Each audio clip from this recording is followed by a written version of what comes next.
is the biggest challenge or the biggest frustration of working in the TV business? Right The now? hours. The hours. The hours, 100%. Unless you're doing How I Met Your Mother. That was hard. Right. There was one That's why they thing can do comedy. One thing that would kill my ambition, it would be if they offered me to do How I Met Your Mother for the rest of my life, because I would say yes. I mean, the hours are just fabulous, and it's the most fabulous group of people. But yeah, no, I mean, the hours on a drama are just... Well, because I worked with the same producer you worked with for Buffy, for my show, and we were talking, you know, it was like 6 months in, and I wanted to kill myself, and... Buffy the Weekend Slayer? Right, and so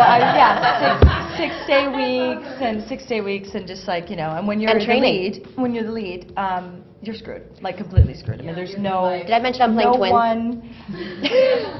So we were talking about Sarah, actually, because one of the producers worked on Buffy with her for many years, and he was like, you know, he said, well, you know, Sarah had the same thing. I mean, it was like burnout, like to the point where, and it's just like being jet lag is different than being tired. You cannot fight through burnout at all. No. It's not about being tired. It's about you're screwed. And when you're, again, deleted, it's impossible. So he said, well, you know, I remember there was a time where Sarah was like, you have to help me out here. I'm dying. And he did. So because it was magical, your show, they were like, well, there was this show where we turned into a rat. I turned into a rat. And we did it many times. Like, we turned into a rat, and she'd make an appearance, you know, for the episode, like as herself, and then she'd be a rat. And I'm like, that's genius. He's like, so what I'm trying to say, Maggie, is we can't ever do that with you. Because it's not a show. You know, our show's reality based.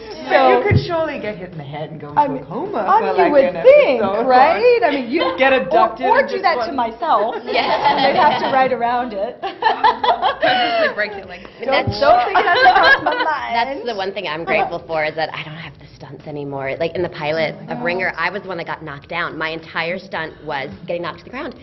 And the producers and all the directors, they were all so nervous. They wanted to bring in a stunt double. They wanted these pads. They wanted a special floor. I'm like, guys, it's a fall to the floor. Like, what, are you joking? They had so much precaution. And normally, you always wonder when you're doing a big stunt show, because there's like no precaution. And you're like, you know, this is dangerous, right? You guys know that, like. And then you always know it's bad when the ambulance is there waiting before the stunt, and you know that you're not supposed to be doing it, and that's why it's waiting there. Or the fire department. Yeah. And when we did this first fall to the floor, everybody literally thought that I had invented the wheel. I was like, I didn't know how to. Yeah, it was really hard. I'm sore. Do I get a massage after? You're like, you know, I've done an action show for 7 years, right?